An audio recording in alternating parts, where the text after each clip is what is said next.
If you're not failing, then you're probably not trying hard enough. Agreed. I mean, everybody who's built anything significant has failed multiple times. And I think there's a huge gap between what the world thinks entrepreneurship is and what it actually is.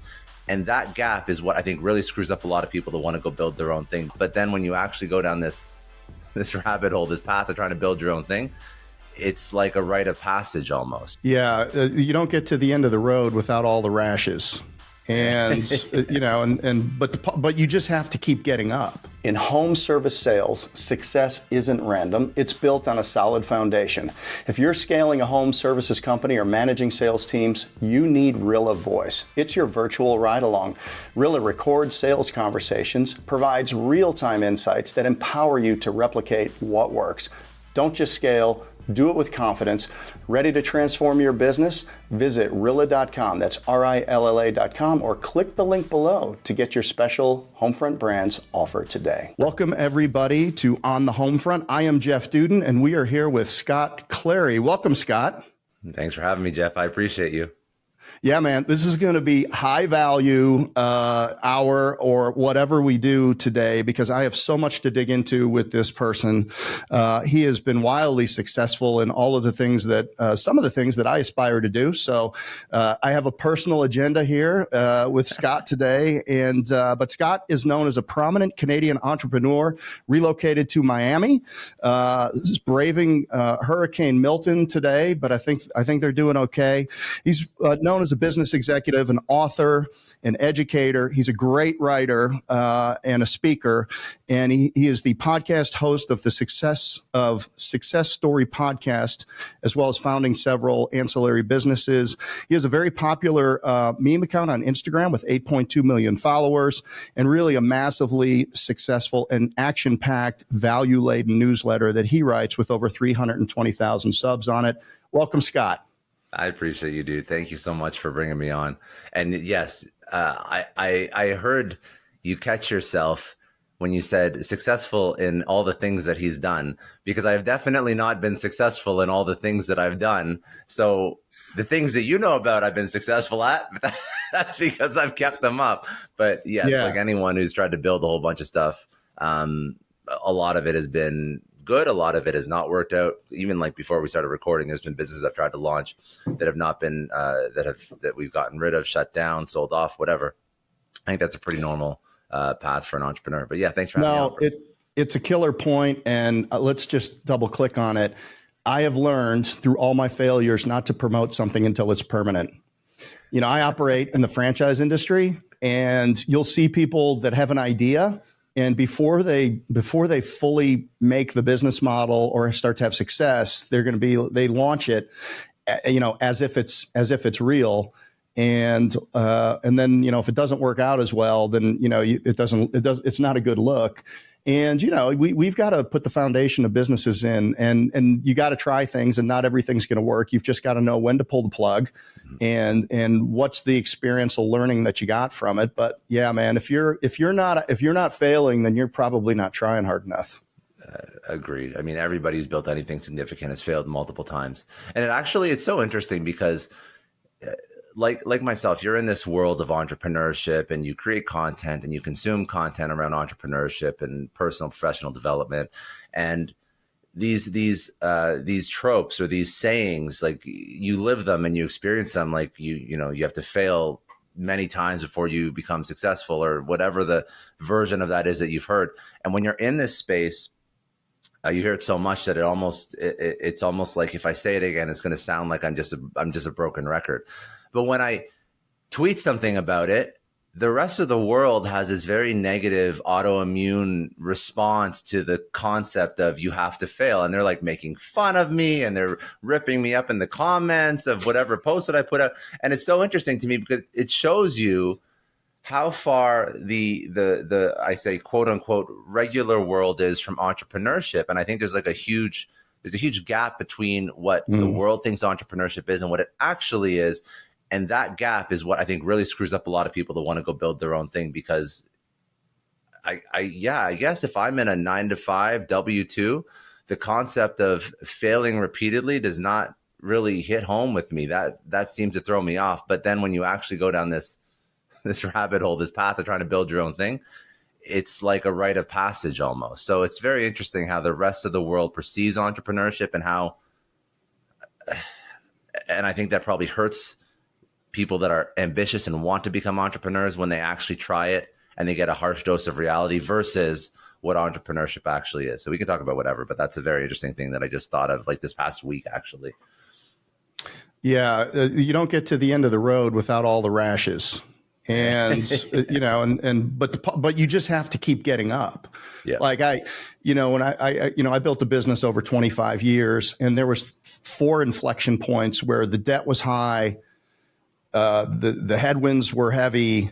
And, the risk to my family, to college educations, to everything that I was trying to build. I mean, I took providing as a serious thing. Mm-hmm. I was a provider and I was risking a lot. But thank goodness in every scenario, I just decided to continue. And I looked around the room at the people involved and I said, do I trust these people are going to stay in here in the pocket with me and in the foxhole, and we're going to fight our way out of this thing? And now I don't even have those thoughts. Like I just like the thought of quitting or not finishing, it doesn't even register with me anymore. And I think, those rashes become scabs and then you become tougher to it. But I think the transition from moving to a 9-to-5 into entrepreneurship is different for people. What was your journey like? Because you started out in sales. Mm-hmm. Yeah. So the first part of my career, that like sort of first season of my professional life, was 9-to-5 W-2, mostly because I came from a family that was very risk adverse. Like dad worked for the government, mom worked for universities. She took some time off when she had me and my brother, but then she went back to work, and it was always very safe, secure, as safe as secure as you can be with pension kind of employment. And there's a combination of factors. I think that one of the main factors that really influenced my career and I didn't go into government. I went into tech in sales and moved into sales leadership and then sales and marketing leadership, and then saw one of the companies that I was working at get acquired by a private equity firm, and then started to understand the concept of ownership and equity. And then it was not just one event. It was a lot of different events that pushed me towards entrepreneurship, because then when you start to see a founder that had a company doing $10-11 million get an exit that was significant, a multiple on that. And then you're like, okay, so how do I architect this into my own career or my own life? Or what do I do to sort of emulate that success? It was just a whole bunch of experiences I was very fortunate to have that moved me away from the type of career and life that my parents knew into something that was way more risky. But it wasn't just one thing. It was really just me keeping my eyes open and understanding what was happening in the companies that I was working for, and wanting more. I guess it sounds corny, but wanting more out of life. And I alluded to something that I want to mention. I think one of the main things that I understood very early on was that cost of living was increasing. I wanted to, at the time, have, the stereotypical American dream. I'm Canadian, but same thing. So, nice detached home and family. And that's like really, really what I wanted in life. And I'm doing the math as to what that would actually cost. And it seemed like working for somebody or working for a salary, especially a government salary, could never get you there. And then I also started to realize that the pensions that a lot of I'm 34, so I'm young, but our parents and even grandparents had, a lot of companies don't offer those pensions anymore. So I'm trying to figure out and do the math about, okay, if I want to retire at 55 or 65, and keep in mind, my dad had a pension that gave him 70% of his best earnings, his 5 best years, until he died. So that's a beautiful pension that doesn't exist anymore. So if he made more than this, but say just for easy math, you made $100,000 per year. When you retire at, say, 55 or 65, you get $70,000 every year till you die. That doesn't exist with many companies anymore at all. I mean, in the US, you probably have 401k matching. In Canada, we have RRSP matching. And you have other types of investment pensions, but they're not the same as just work, get a great salary, and then the company's going to pay you for the rest of your life. And if that doesn't happen, then you have to think about, okay, when I do retire, how much money do I have to have in the bank or in my investments or wherever it is so that I can take out X amount of dollars every single year until I die. And I was doing the math and it just seemed like a lot of money. And it didn't seem like me working for a salary after tax. And keep in mind, in Canada, your tax rate, depending on how much you make, can push over 50%. So after tax, it wasn't a lot of money left in the bank. And I was just trying to figure out this math, and the math didn't make sense to me. So I'm like, okay, I got to find a better way or a different way to make a lot more money. So that's what pushed me into private industry and tech. And then all of a sudden being in tech, then I saw the exit event, and then that's what pushed me into entrepreneurship. So that's really the pathway that I took. But it was really just being aware of my circumstances and thinking about where I wanted to end up in the future, and having my North Star, which has constantly been readjusted through my life.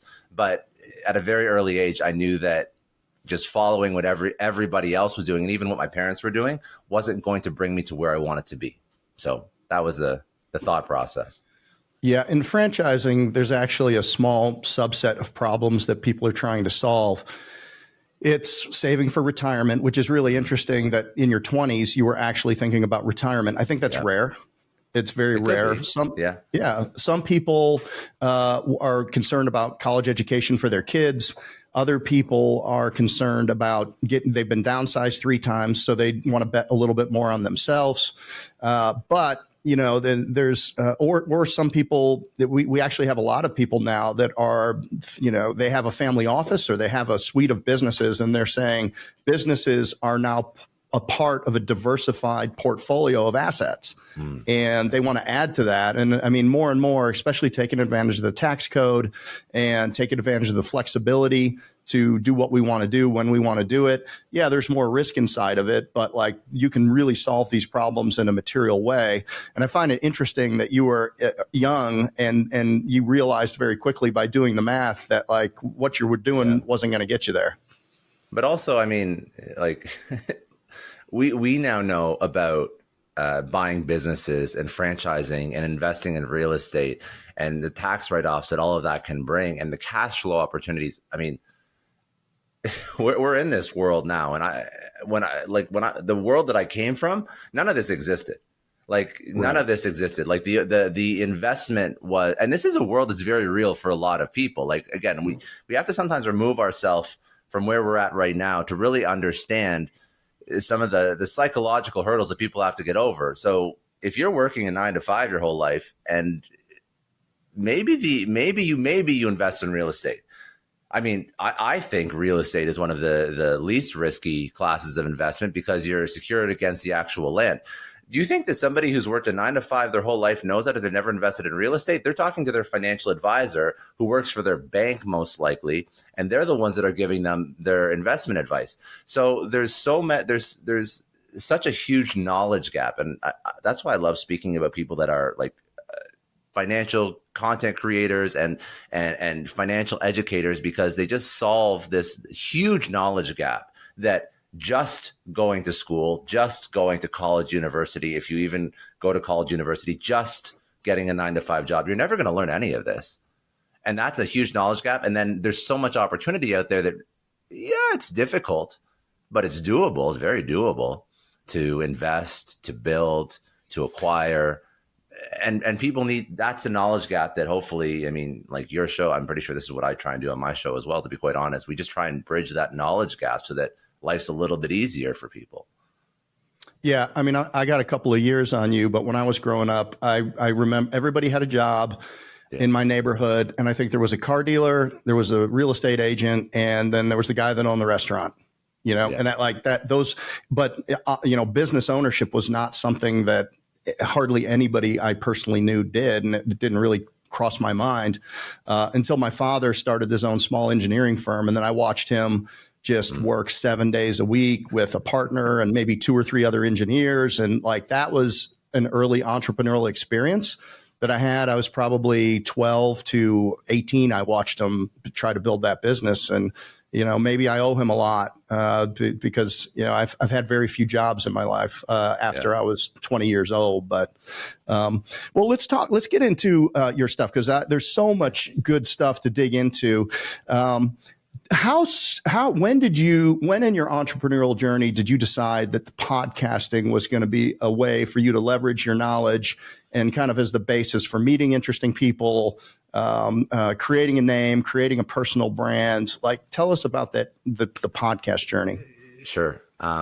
So about 4 years ago, a company that so I joined a company. At the time it was called Excite, we renamed it to Swift. It was a broadcast software company. That company was about 10 years old. I joined the founding team as CRO. I helped them scale it, and it was eventually acquired by a company called Grass Valley. And while I was helping that company grow and going through that exit event, that's when I realized that this exit was going to happen, and I would have to start again. And I didn't want to start again. And I didn't want to start again from scratch. Yeah. And I realized that I could start something new after this. I could bounce around. Because at this point in my career, when I started the podcast, what I was doing was basically I was CRO. I would go into a company that had some traction, fix a couple things, help build out a sales and marketing funnel that actually worked. Sometimes take them up market. At the time when I joined Excite, there was a little bit of enterprise activity. It was mostly B2C. We moved up market to enterprise, and we were selling to some of the largest broadcasters in the world. That's who the SaaS was for. And I realized that I could keep doing this role because I was good at it, or I could build a name for myself that would accomplish a variety of different things. It would allow me to start a new company much easier because I'd have an audience. It would allow me to, if I wanted to bolt myself on to another company, it would allow me to bring an audience with me and some thought leadership. I think it would just sort of make everything easier. It would reduce the friction in anything I wanted to do in my life. Because I saw at the time what Gary Vee was doing with VaynerMedia, and he kept launching companies off of his name. So he launched like Empathy Wines and Vayner Sports, and he launched his NFT project. And I think there was he launched a speaker bureau. So he was launching companies off of his name. So I'm like light bulb moment. This company that I'm currently working at and working with is going to be acquired. And then I'm going to have to restart. And yeah, I have a good resume, but really no one knows my name. So the podcast was, I want to create thought leadership and personal brand around my name, speaking about topics that I want to speak about. And at some point in my future, that's going to be useful to me. I don't know exactly when it's going to be useful to me, but I know that, listen, I know marketing. I know how to build a brand. I know how to do audio, video editing. I know how to create content I know all the mechanics of it. So let me start now. I've seen a use case in the market of somebody that's done it very successfully for the past 10 years or however long Gary was doing his thing at that time. And let me just do it for myself. I mean, it's not rocket science. I can reverse engineer his process and how he creates content. And then I can look at other great creators and understand how they create great content. And then I can build a name around myself, and I'll use it to kick off businesses in the future. Or like I said, I can bring an audience to a business that I want to collaborate with or work for or whatever. So it was really just it was sort of future-proofing myself. That's the best way to put it. It was future-proofing myself, and it was a medium that really resonated with me, because when I think about all the different types of content I could create, I could write on Twitter, I could write on LinkedIn, I could try and figure out some way to create great content for Instagram. I could do a whole bunch, I could tweet. But podcasting to me seemed to have the most ancillary benefits. So not only was it great content and I enjoyed doing it, I enjoyed talking about entrepreneurship and sales and marketing and all the stuff that I was kind of doing in my day-to-day. It allowed me to scale my content strategy across every platform, because that one long form piece of content could be turned into 1,000 pieces of derivative content. And it allowed me to create great relationships with people that normally I wouldn't have access to. And the last benefit would be, when I first started my podcast, nobody gave a shit about who I was. So if I wanted to attract people to me, I needed to bring people into my universe that people actually cared about. And that's really where it started. That was the thought process that went on in my mind when I first started recording. Yes. So the getting the playbook, it's not the problem. It's getting the SOPs and the people and the talent and somebody, it doesn't take a lot of people, but it takes some curious people. that are just really dialed into, I want to see. And I know that you've talked before about, what is it, Facebook Ad Manager. It's all available. People can go and see what other people's ads are. And then if people are curious and they want to learn from that, and there's lots and lots of, there's playbooks everywhere, but who's going to actually do it? And then the other side of it, and I'd like to get your opinion on this. Somebody told me when you start your podcast, says, if you're not going to commit for 3 years, don't do it, because it takes time. How long did it take for your commitment to your podcast before you really started seeing the kind of results that you were looking for? So it's a good question, and I'll respond this way. So the podcast, I've been doing it for about 6 years now.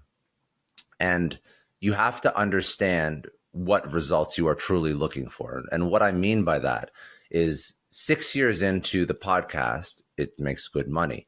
It does not make as much money as if I had built a business for the past 6 years. Okay.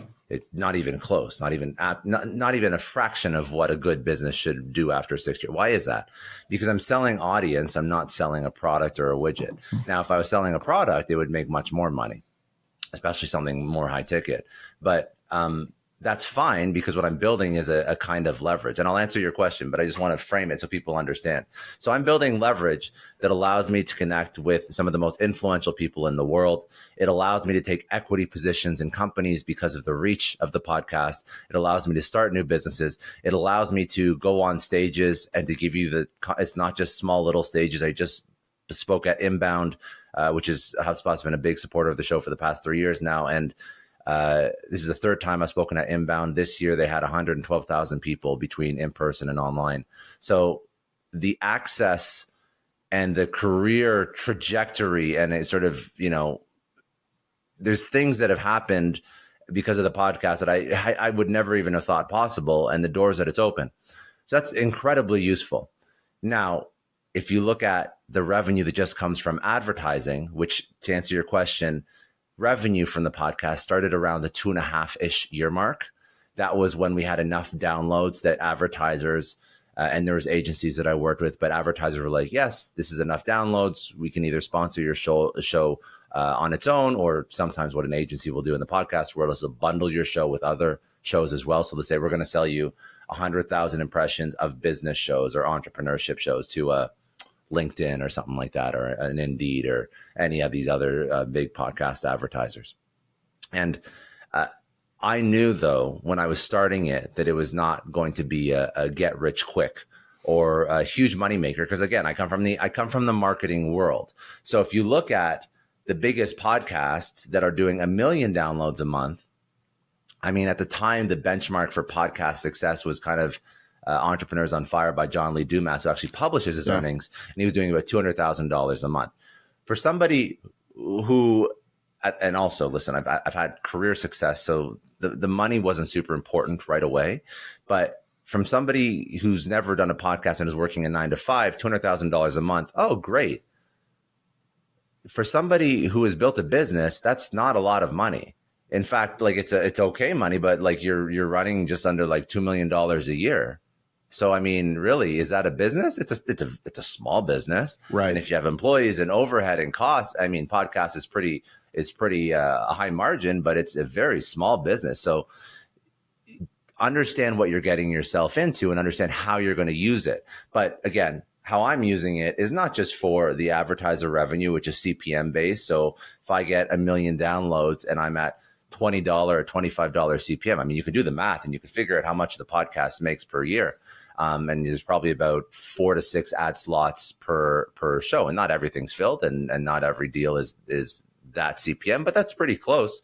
And you can understand how it can make some money, and it's good as a nice little side income. But it's, again, you have to use it for something else. And you have to, if you are in this game and you don't just want like a nice lifestyle business that pays a couple $100,000 per month, which is great. But again, if you want to really, really build something significant, then you use it as a piece of leverage for that thing. And then you productize it. And you can, again, I think the best way a creator can actually productize or monetize their audience is actually to take small equity positions in startups and let the operator do their thing. And then you just act as a marketing arm for that startup. The other ways that people do monetize their audience, podcaster is no different than any other type of creator with ads. I mentioned that, but you can also, like courses, masterminds, coaching, consulting, whatever you want to do. But you should find a way to monetize it outside of just the eyeballs. That's really important. So long-winded way of saying it was, by definition successful. It turned from a hobby into something professional because it was making money around the 2.5 year mark. But even then, I'm happy with the growth of the podcast, but the growth of the podcast alone is not my success metric. It's what I can use it for in my career to sort of really, really get the most out of it. More and more as I work with people that are career transition companies, or anybody that's providing coaching or growth type services to individuals, whether they're trying to grow within their company to get a promotion, trying to go laterally to another company, or start a business. That seems to be like the three ways that people are trying to grow. Mm-hmm. Personal brand is now talked about earlier for people, even if you're within an organization, creating a personal brand, being the one that they put up to speak, creating a following on LinkedIn would be important. I mean, companies will pay for people that are good on social media, and then we'll bring that with them to the organization. What if you were going to talk to a small business owner, and it could be in the home services space, or it could be in like $2 to $3 million business? Mm-hmm. And they said, Scott, give me a plan, give me a minimally viable plan to create my personal brand on a small budget that's going to help me grow my business. Would you suggest to them that, doing a podcast might be a little much, but what about creating a YouTube channel for themselves and interviewing customers and things like that, or doing something on TikTok or LinkedIn? What would you say would be the right balance for them to start down the journey of building personal brand? In home service sales, performance is everything. Meet Rilla Voice, your virtual ride-along. Just like elite athletes thrive on feedback, your team can too. Rilla captures every conversation, delivering real-time insights that drive action. Success isn't left to chance, it's measurable and repeatable. Ready to take your team to new heights? Visit Rilla.com, that's RILLA.com, or click the link below to get your special Homefront Brands Rilla offer today. First of all, I think the first thing that I would tell a small business owner, because some of them are very skeptical about, not everyone, but some of them are skeptical about the time investment or the money investment required to build a personal brand. And personal brand is media. It is, you're building an audience. And media is one of the 4 types of leverage. So types of leverage are people, finance, technology, and then media. If you do not tap into, the more types of leverage you tap into, the easier it is to build your business. So it's not even a question of, is it worth my time? It's a type of leverage. It's a form of leverage. These are universal laws that are applicable to business. You wouldn't build a business without people. You wouldn't build a business without investment. You wouldn't build a business without technology. You shouldn't build a business without media. Now, then the question becomes, okay, how do I do it at scale so it's not sucking up all my time? And we're very fortunate in 2024 to have some AI tools that help significantly. So my recommendation is to start once a week. You do an interview. It could be an interview with a customer, or I think it'd be an interview with a customer would probably be the best bet, or interviewing with somebody who could become a customer. Or how about a referral partner? Like our guys. A referral partner too. Yeah, like we have a fencing franchise. They need to work with pool companies. Yeah. Yeah, no, 100%. I thought you were going somewhere. I thought you were going to say something else after that. But yes, 100%. A referral partner would be great, because what you're going to do is you're going to jump on Zoom. You're going to, or Riverside. It doesn't really matter. Riverside is what we're using right now that records high quality. You record a 30, 40-minute piece with that customer. Okay, so now all of a sudden you've had a conversation, you've built rapport, you've learned what the customer cares about.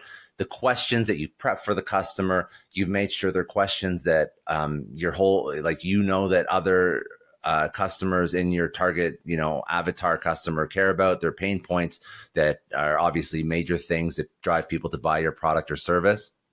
And if you really want help prepping for the podcast and figuring out what those questions are. I mean, if you're a business owner, you should know some of these, but you can go to Answer the Public or Ask Socrates. And what those two websites do is they actually show you the highest volume search terms for your particular industry or product. So, and the index, it does this by looking through all the search queries on Google. So you can actually find out through data what those highest searched questions are. And those are questions that you should bring into a conversation with a customer. You're going to record it. After you record it, you have audio and video. And you mentioned before starting a YouTube channel. This would go up on your YouTube channel. So this would go up as a video on your YouTube channel. You can turn it into a podcast as well. And I'm walking you through like my process really. And so far, the only time you've committed is about maybe 30, 40 minutes for the interview, and then another 10, 15 minutes to upload it and write a few show notes and press publish. You're going to take that audio video, you're going to put it through Opus Pro, which is going to turn that video into tons of short form clips. And those also can go up on social. You're going to take that video and audio, and the audio you're going to put into Otter.ai, which is going to transcribe that audio. I think if you use Riverside, it does an auto transcription already. You're going to take that transcription and you can use some sort of generative chat tool. I like to use Claude or Perplexity. These are AI tools, and they're tools that you just go to Perplexity or Claude, and on Google you'll find them. And you're going to take that transcript and you're going to plug it into, you literally copy and paste a doc into Claude or Perplexity. And you're going to say, I'd like to write 10 Instagram captions or 10, actually not 10 Instagram captions. You're going to say, I won't, because Opus will do that for you. You're going to say, I want to write 10 tweets and 10 LinkedIn posts around topics that we discuss in this transcript. And also, if you could give me the outline of a newsletter that I could write from this transcript. And then after you get that outline of the newsletter, plus your 10 LinkedIn posts, plus your 10 tweets, you can say that outline of the newsletter. Now actually you're going to ask the AI tool to write out that newsletter section by section.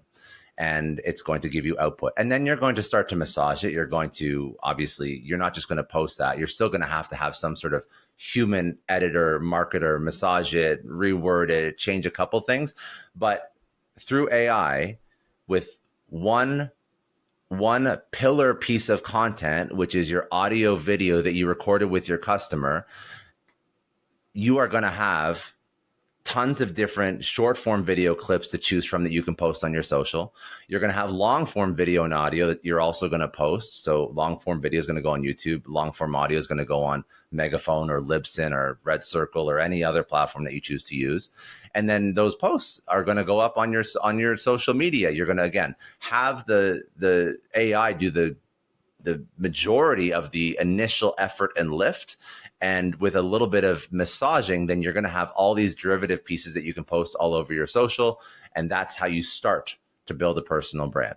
So it's really not a significant amount of effort. Everything I just discussed could create more than a week's worth of content in maybe about 3 or 4 hours of work, an hour of the CEO's time, and maybe 3 or 4 hours of work for a marketer on your team. And that is how you would start. And that's why I think the lift is so insignificant.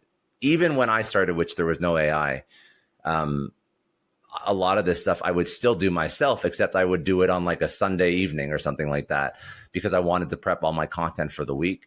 Now with generative chat tools and AI tools and LLMs, I mean, it's like an afternoon. You can create enough content for a week or two. And yeah, that would be the playbook that I would suggest to a small business owner. Boy, that is a beautiful, concise, complete SOP for building a personal brand. It's very simple. It's very, very simple to do. I'm part of something called the Genius Network, and I was out there. I know it with Joe Polish. Yeah. And you know Mike Koenig?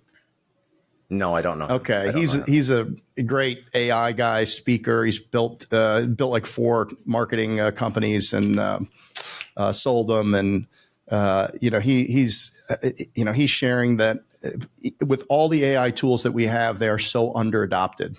Like we are just people, we are such creatures of habit, and we want to wait, so many people just want to wait until everybody else has proven that it works until they start doing it. So it's already been proven. It's already been proven. It's everything. It's already been. Yeah. I'll give you another example that you could use for this little scenario I just described. Everybody cares about SEO. Everybody cares about driving organic traffic. Small business owners usually underinvest in SEO because it's a very long tail strategy. It takes a long time to see results, or longer than ads, for example. Yeah. But I mean, if you look at the work that Neil Patel and Eric Sue have done. Neil Patel is obviously a huge SEO marketing influencer, Eric Sue as well. And they've done a case study testing out AI generated articles that they've touched up with humans, but they're AI generated articles that they touch up with a human editor. They post it on their website, and it outperforms 100% human written content, because Google does not care whether or not it's AI generated or human generated. Google just cares that it's helpful. That's what SEO is. Is the article helpful in answering the question that the searcher is looking for? And if it's helpful, then it indexes it. So there's already proof that all of this works. I think there's a couple gaps. The first gap is when people use AI and they use it for the entire output and they just post it as is. That's the first issue, because then it feels off and it feels wrong and it feels inhuman, and that can hurt your brand. Even when I use Opus for video clips, I don't just take the video clip that Opus gives me. It's done 95% of the work. But I will maybe clip a little bit at the intro. Maybe I'll put a hook at the intro. But it's like it's easy because I didn't have to sit through an hour. And some of my podcasts are getting longer because I just actually started doing a lot more in person. And people, like, when we're hanging out in person, like, they talk forever. So some of them are like 2 hours, right? Plus, you look at like Lex Friedman, he does like these wild like 4 or 5 hour podcasts. Yeah. But I don't want to listen to a 4 or 5 hour podcast to get the best clip. So what Opus actually does under the hood is it has the full podcast, it transcribes it, and then it uses a generative chat tool or an LLM to understand what the juiciest parts are. And then it clips out the podcast into like 20 different clips, or any video you create. To be honest, you could create just a talking head video. It doesn't have to be an interview style podcast. So it's done all the heavy lifting for me. So I don't have to listen to a 4 hour podcast again after I've recorded it to get 20 different clips from it, and then I can massage and edit a little bit. But again, most of the work's done for me. So and you know what? One more thing. Sorry, this is a rant because I get so frustrated with business owners that think they're just going to sit on their ass and not adopt these new tools. The knowledge gap is getting more significant and more significant with how these tools are rolling out, and there's new tools every single day, because I live on Product Hunt and I live on AppSumo, and I have tons of friends that are entrepreneurs who are actually building in this space as well. And if you don't even try and attempt to understand it, and they're not that complicated, you are going to be left behind. Like, your company you will be disrupted. Like, I know it's a cliche word, and a buzzword, but you will be absolutely demolished by somebody who just comes into your space and can build a business, cranking out 100 pieces of content per day and putting up 100 SEO blogs per day. Like, your business will be decimated into irrelevance if you don't adopt AI. Yeah, I like to use the word disintermediated. You will be disintermediated, but you and I like someone will disintermediate you from your customer, because they'll never see you. Like, they won't know where you went. You went into obscurity because you just weren't up with what was going on. And some 22-year-old kid took a large language model, created the chat bot, put 2, 3, or 4 other AIs with it, and now they're smarter and faster than you are. Have you seen Delphi AI? Oh, that name's familiar, but I don't know. The clone AI. Is that I know. I don't think I know it then. I know like 11 Labs, it clones your voice. And I know people that are creating like video with AI, but okay, is this what it does? So Delphi is relatively new. I got it for the year.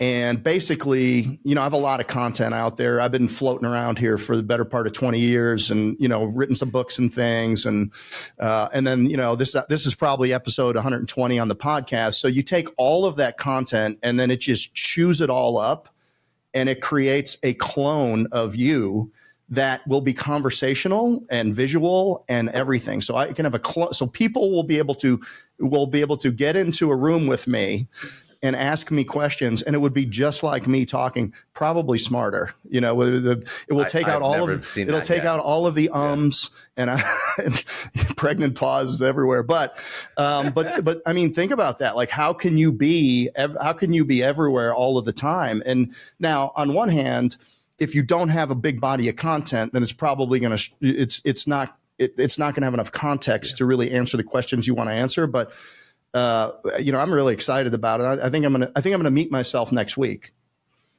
That's so cool. No, I haven't played around with that one yet. Yeah. I will definitely, though. I will definitely. Yeah. That's not very cool. I'm wondering if I can attend my board meetings for me. You should try, I wonder if you should try it. You should just stick it in there. Just like on a Zoom. Just find a way to stream it to a Zoom and just see what it does. Yeah, and just put it in there. I'll get a text message afterwards. Jeff, I don't know what was going on today, but you were so much better than normal. Yeah, phenomenal. What is that? Yeah, you got some good sleep last night. Yeah, great. Yeah, you're never going to show up to another board meeting. No, it's going to replace you. No, that'd be great. But we say that in jest, but seriously. Yeah. I mean, the flattening of organizations and the processes are just being absolutely destroyed inside of companies because the old infrastructure of the way that information had to flow and the way that things had to get done. I mean, it's just it almost, we look at what was cutting edge 5 years ago and now it feels like we're chasing windmills. I mean, it's crazy. I agree. Yeah, I agree. It's fantastic. I mean, it's just lowering the barrier to entry even more for entrepreneurs, and it's creating a more competitive landscape. Yeah, I think that's where business owners have to keep up. Look, that was a brilliant piece on that, and I think our listenership is entrepreneurs, small business owners, people either in franchising or interested in franchising. I think that's going to be a super high value piece of. And you have to, you really do have to disrupt yourself before someone else disrupts you. You have to disrupt yourself. Yeah. Thank you. I heard you say something interesting about employment or people that you get to work with you, and that you cut a 2-year deal with them. And it's basically, look, I know you're probably not going to be here 5 years, but if you want to come in here and you want to be better and you want to reach an income goal, or you can grow a side hustle. Or you can go off and do something else, but give me 2 years and I'll invest in you if you invest in me. Talk a little bit about that. How does that work for you?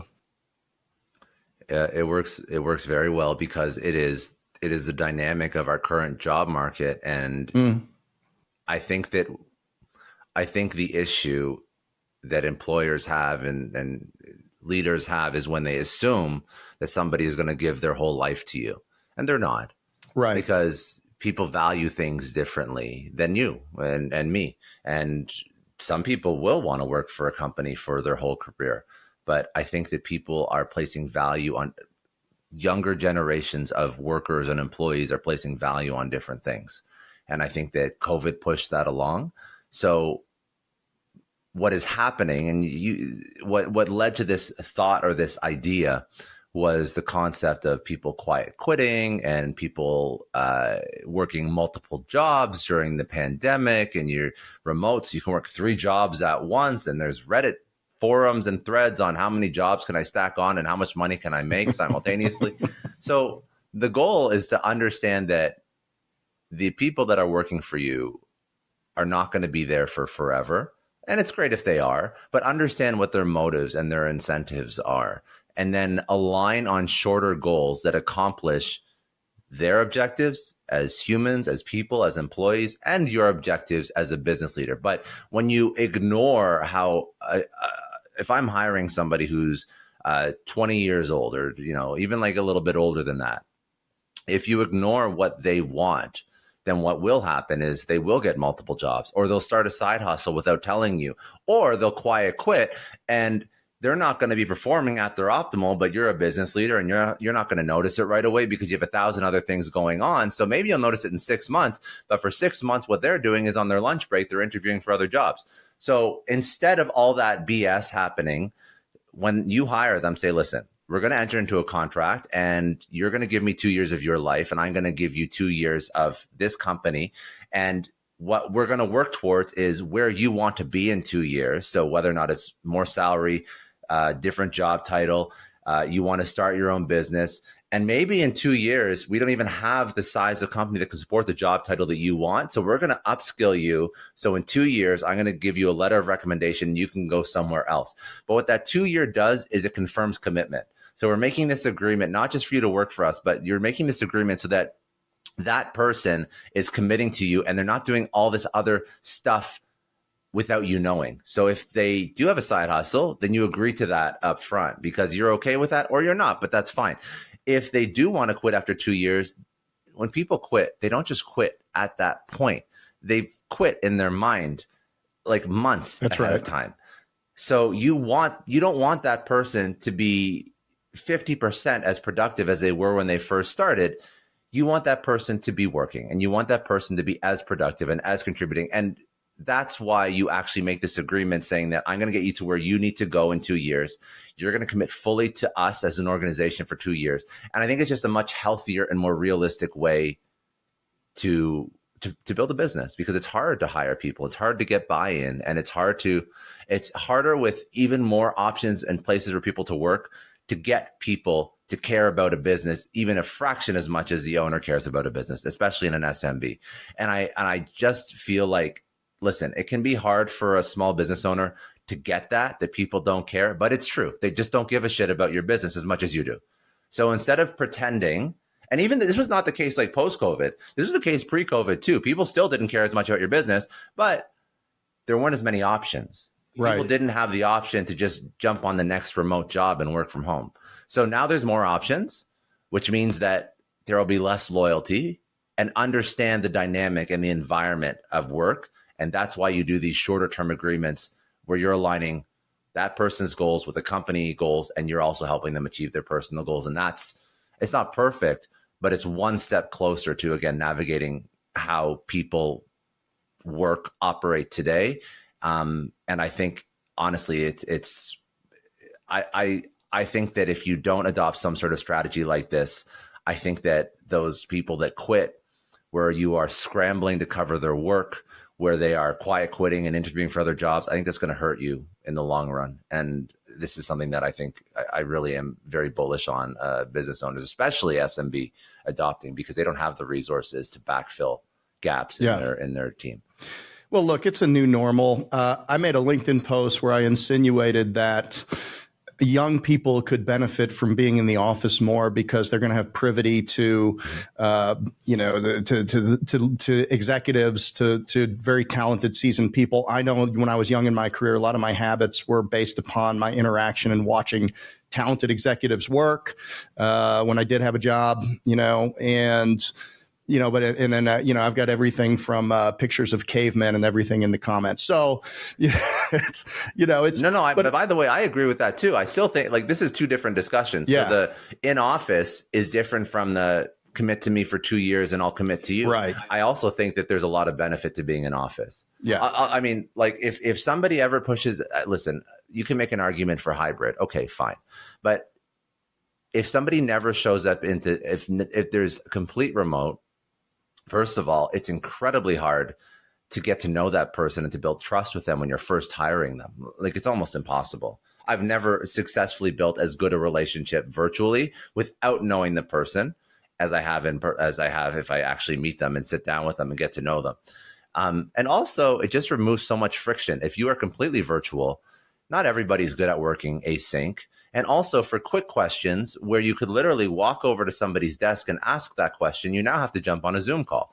And when you jump on a Zoom call, then you waste all this extra time. And Shopify did a really interesting thing during COVID is they actually found that they created this calculator internally that put a dollar value on on the people that would show up to calls, and it showed the waste because it would take a percentage of that person's salary and then tie it into the length of the call. Like, what's the VP of this department's hourly worth, and why are they tagged onto this call, and why is this a $5,000 call basically? And that happens a lot during COVID, and that happens a lot during remote work. So I think that there's a lot of benefits, like you mentioned, just even upskilling. I don't learn from people when I'm virtual. I do learn from people when we're having casual conversation, or I go sit down with my director or my VP for lunch or coffee. Then I can chat with them, but people don't do that virtual. So there's a lost human element. Yeah, the music is made between the notes, and when you sit down and you have a conversation with somebody, and it's just you're drinking a cup of coffee, they come in, they ask you a business question, and then like I will go on and say, and if I can educate or share an experience or share a story and let them know why it's important, what's going on before they're doing this, what's going on after it, make them understand the collaboration and how the business goes. Like, they just learned something that they would never have learned in a structured Zoom meeting. And I think people just have to decide for themselves what they want. I mean, if you've got a dog and you know when to let the dog out, you're going to really look for a remote job. The ownership of dogs through COVID went through the roof. As a matter of fact, there's a whole new series of pet-based franchises out there to accommodate, and pet parks and remote workplaces where you can bring the dogs and all of that. You get these words. I've started hearing this word so much lately, and I'm just wondering what it means to you, this concept of agency with your team and inside of your organization. How do you use that word, and what does it mean? To me, that word is slightly synonymous with extreme ownership. Okay. I do believe that agency is responsibility for your own outcomes. That's how I interpret it. Okay.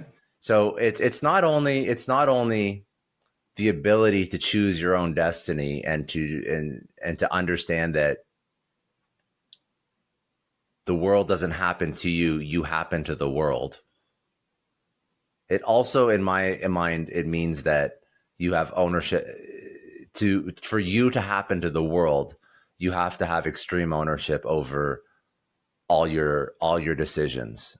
This is where, locus of control, like external locus of control versus internal locus of control. Do you believe that everything happens to you, or do you believe that you happen to everything else, and you can sort of architect and construct your own environment and your own life?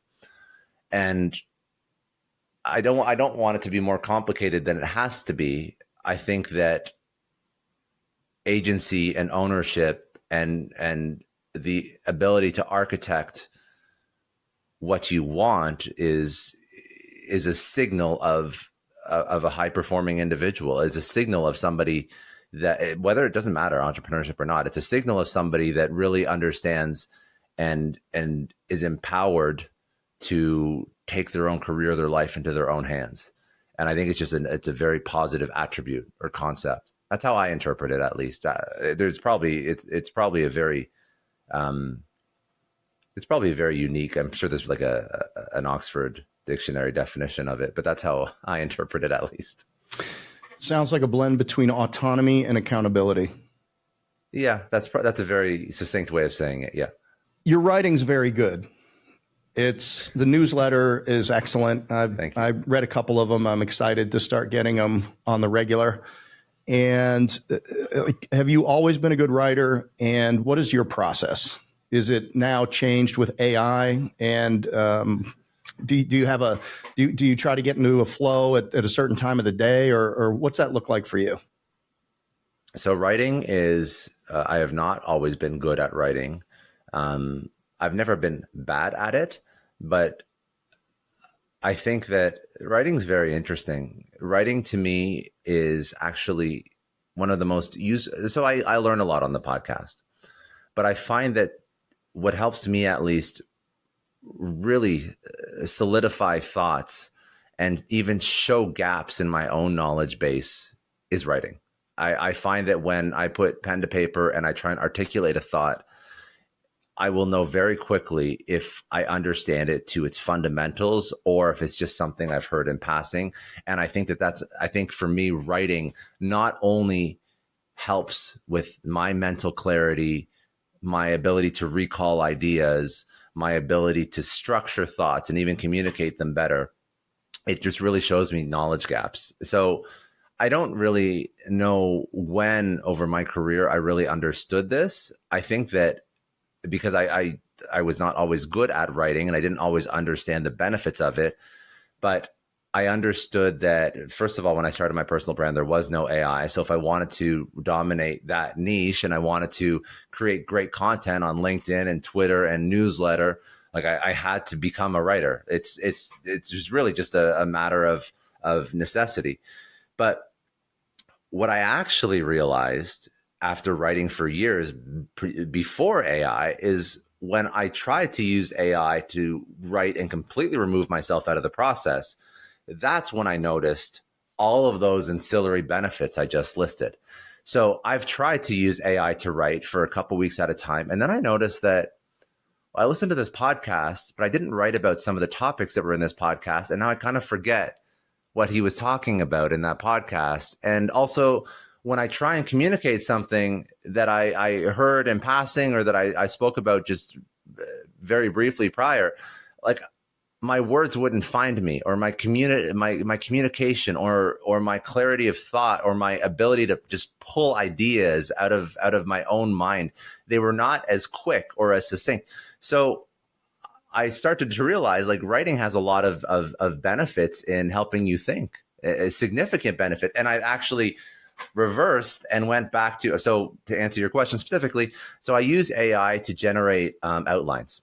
Okay. And then once I generate outlines, then I fill those outlines with my own writing. And that's how I operate right now, because I found that it was hurting me more than helping me to use AI to completely generate writing. And this is not a commentary on the quality of the output, because you can prompt AI with the right context and the right examples to write very good. And I mean, I wouldn't use, if people are listening and they want to use AI to write, I wouldn't use ChatGPT to write.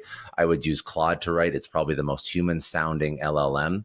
And I've gone through different versions of testing different AI tools and LLMs and generative chat tools to write different types of content, and some perform better than others. Claude's probably the best right now, at least. So you can get good output, but I find that writing is akin to reading. Like, you wouldn't just stop reading. I also recommend for entrepreneurs to not just stop writing. I think there's a lot of benefits there, and I'm sure there's some. I'm sure there's some actual psychological reason that reinforces what I just discussed. I don't have that answer. I just noticed it, and I like the way I think when I write weekly better than the way I think when I don't write weekly. All right. So huge point here. I use training and speaking for that, and some writing. And like, it's just the way we work out. Comedians know that if they don't go to the comedy clubs, like if you're, if you hear the guys talk about it, like, okay, I got on Carson, so I knew that I needed to work out that week. So I was in the comedy clubs every night that week, because then they're sharp and they're in the flow of it. For me, it's very unusual for a CEO to participate in franchise training. We've got 6 brands. We're training every week. And they accommodate the schedule so that I can do 2 hours of training. And it's in my sweet spot, building high performing teams, culture, and all of that.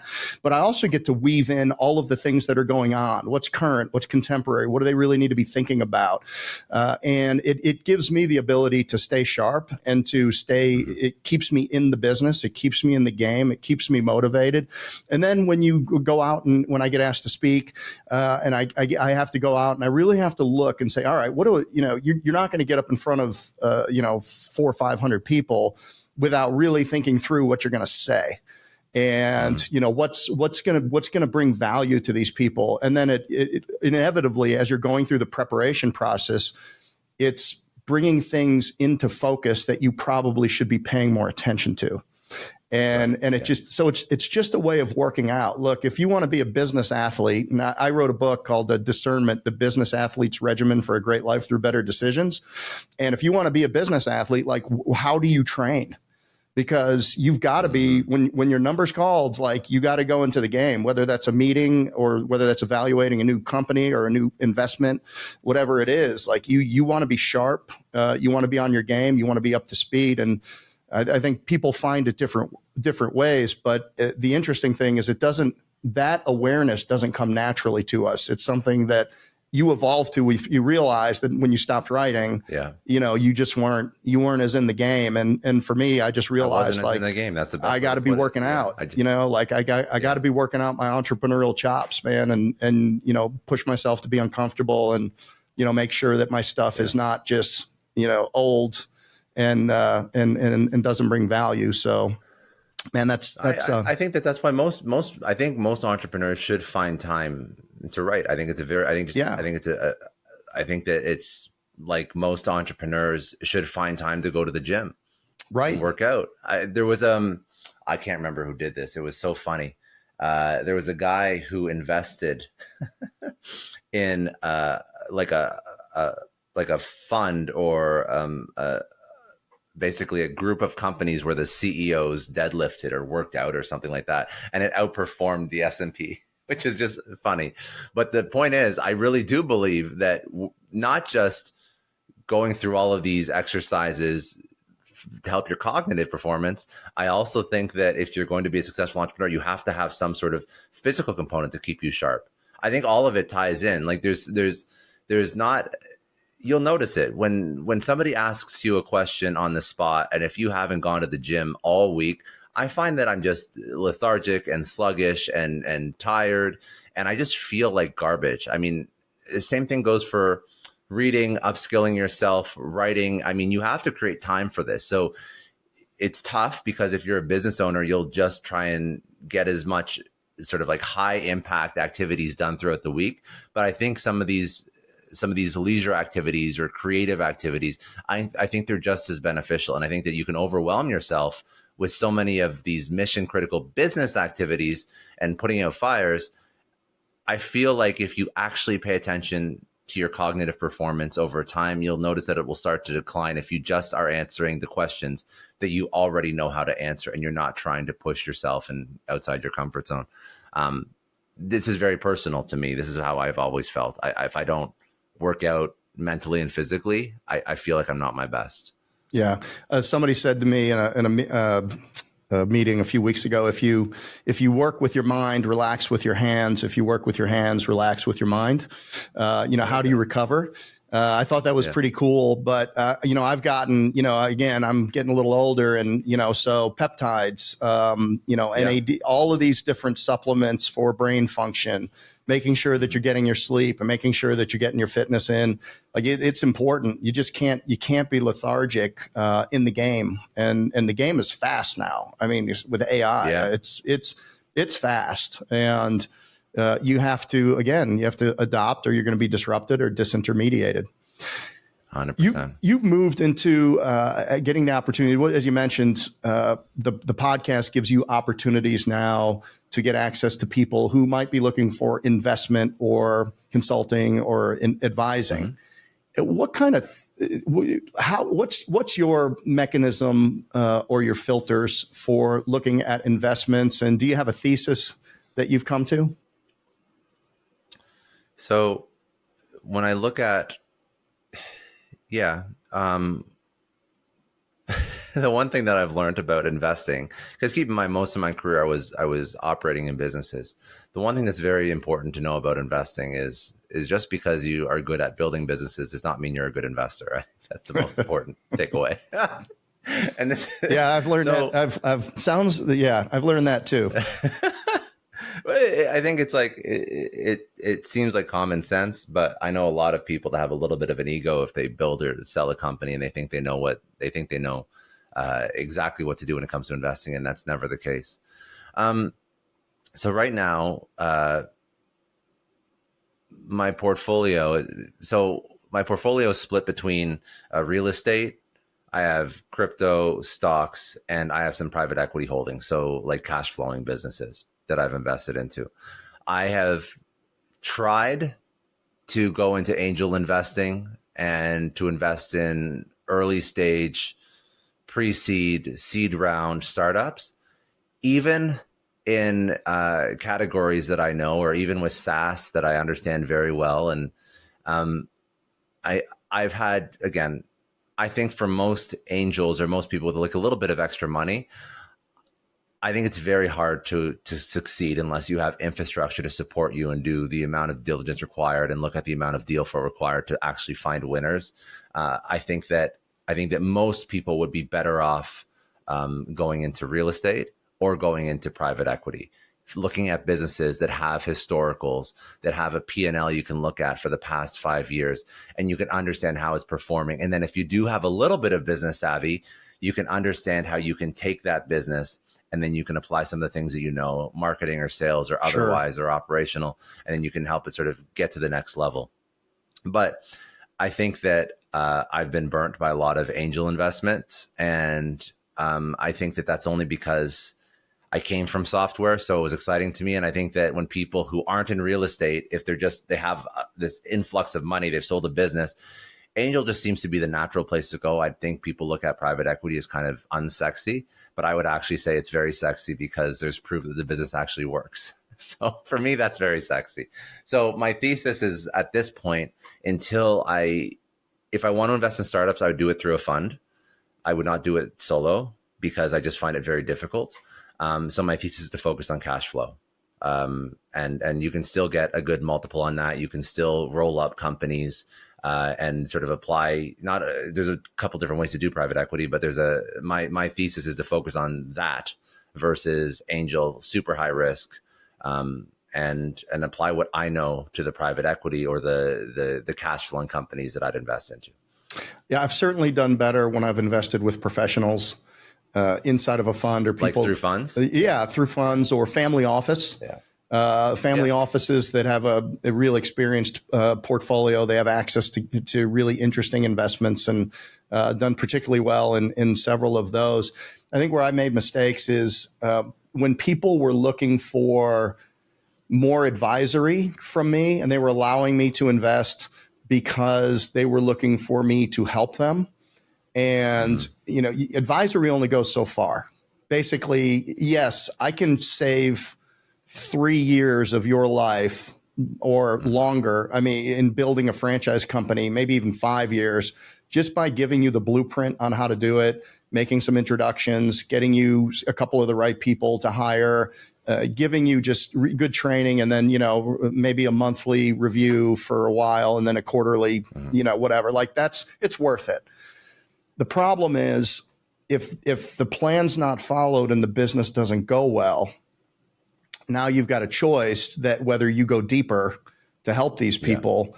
And in franchising, it's particularly important that they do well because, you've got franchise owners that are also investing inside of the model. And, it's a high standard of responsibility when you get involved in something like that. So, I think a couple of, I think just some caution, making sure that you're not investing in something maybe too early or that doesn't have other avenues of support.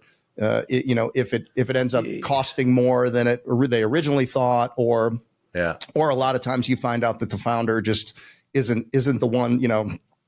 Founder needs to step aside early. You always bet on the horse, right? That's You always bet on the founder, on the person. Excuse me. Like that's the most important. That's the most important out of any thesis or ideas around investing. It's always the person.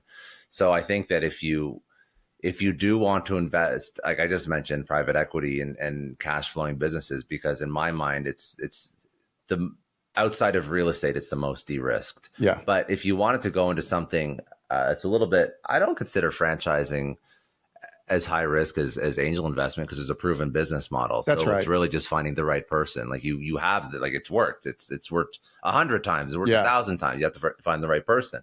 But having a framework, because once you see enough P&Ls and once you look at enough businesses and once you understand the value add that you bring to the table as an investor or even an advisor, the X factor is how do you vet the right operator, the right franchisee? And I think that's a skill set that you have to, that's outside of outside of them doing the thing previously and then hiring them to do it again, which is probably the easiest way to vet.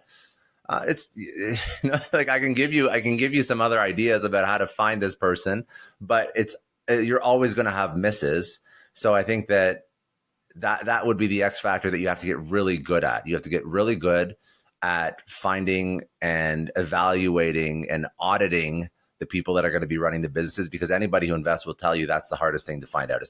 It's not which industry, it's not the TAM, it's not even in private equity, when you buy a business from a founder or an owner operator, you still have to deploy a new operator into that business. So you still have to find somebody that's going to act as CEO or an integrator, if you know what the EOS system is, whatever. You have to find somebody that's going to go in and take that business. So it's still finding the right person. It's just that now I only have to find the right person, not find the right person, plus hope the business model is viable. I'm trying to eliminate the risk of the business model being potentially not viable, but still having the right person. You just eliminate your variables and your chance of success is higher. Kind of like in franchising, you know which franchises have been around for a long time, which ones have the biggest brand, and which ones have been successful. So at the end of the day, it's like, okay, I know this is successful. So it's just a matter of how do I find the right person to actually run it? Yeah. And again, if they've done it before, great. If they are a person that is a high agency, A+ player, they take accountability for their mistakes. They're highly coachable. They're a self-taught individual. Like, these are all things that there's different ways to test for. And you could probably do a whole podcast just on hiring these types of people. But those are the people that you want to, they're radically candid. So if something doesn't go right, they're not going to lie about it or hide it away for 6 months. They're going to talk to you right away. These are all things you have to look for in somebody that's going to be running a business. And then if the business model works and you apply that specific kind of person to it, then you'll have a higher chance of success. It's very simple. Awesome. Well, Scott, we're heading towards the barn. I've got a couple of questions for you before we get out of here. Your personal North Star. What can you share about what you're looking at in the future? And, and also inside of that, as a second part to that question, man, where's the next big platform going to be? The second part is not so easy to answer. Yeah, well, I know what I'm aiming that's for. A throwaway. I mean, who knows? Let's see okay. What's next for you? What do you see for you? Yeah. So what I would like to do. So I'm an entrepreneur, business operator turned into a creative, right? So I'm building a creative asset, but I'd still like to use that asset to accomplish sort of my business objectives. And what the North Star that I have created for myself is to create $1 billion worth of value in this world. And what does that mean? So I would like to create, invest in, build, acquire companies with a total aggregate value of up to $1 billion. It's a very random number, but in my opinion, that's the North Star that I'm heading to. It's going to drive my actions. What do I mean by that $1 billion value? I mean, I have an asset right now that's a podcast. I have a couple investments. I would like to use the podcast to grow an audience. I would like to use the podcast to get equity in companies. I would like to use the podcast to even potentially in the future raise a fund that would allow me to start my own private equity fund and go out and acquire companies. Like, I want to use it strategically. And right now, the number that I'd like to have is $1 billion AUM, for no reason other than I think it's very doable. And I've seen a lot of people that we're pretty average people figure out how to do this. So that's the goal, is to build or scale or acquire or build a portfolio of $1 billion AUM. And I'd like to use media as my tool to do that. And that's something that I'm actively doing. So I'm always looking for new investment opportunities. I'm not raising money. It's just my own capital or my own audience that I deploy against investment opportunities now. But that could change in the future, because I actually have tried to start a private equity fund before. And it's a significant amount. And I would actually like to deploy more capital to the infrastructure of that before before I take it on again, because it was just me sort of running around trying to do too much on my own. So that is something that I think is very fun, though. And then when you have those kinds of resources, or if you raise, you can help a lot of businesses and business owners grow and succeed. And if you're focusing on the right businesses, I think you can do a lot of good in the world as well, not just financially, but you can do a lot in terms of building great businesses that create great products that can help a lot of people. And I think that will sort of be my future. Right now, I'm in the season of building my own personal brand and my podcast. And in the future, that's what I would like to look at. Finding a way to build a $1 billion worth of value in this world as sort of my little mark on on planet Earth. Hey, that was Dr. Evil's number in very different reasons as to why. Because yes, it's not useful to become a billionaire. Yeah. But I do think that when you start to have significant impact, impact that sort of ripples out. That's because, I mean, like if you build a business and you sell it for, say you sell it for $100 million, congratulations, you've sort of enriched yourself, and that gives you capital to play around with. But at the end of the day, you've built one business for one group of people, and now it's been acquired, and now you have a nice house and you have a good life, but you haven't really impacted at scale. You've impacted a portion, but you haven't impacted at scale. So I'd like to not just, money's great, but I'd like to sort of have an impact at scale, and hopefully in a positive way. And there's a couple of ways that I've thought through doing that, but that's sort of for the future. Yeah. We have a small family office, and we're constantly working on the types of leverage, one of your types of leverage, which is the finance chops.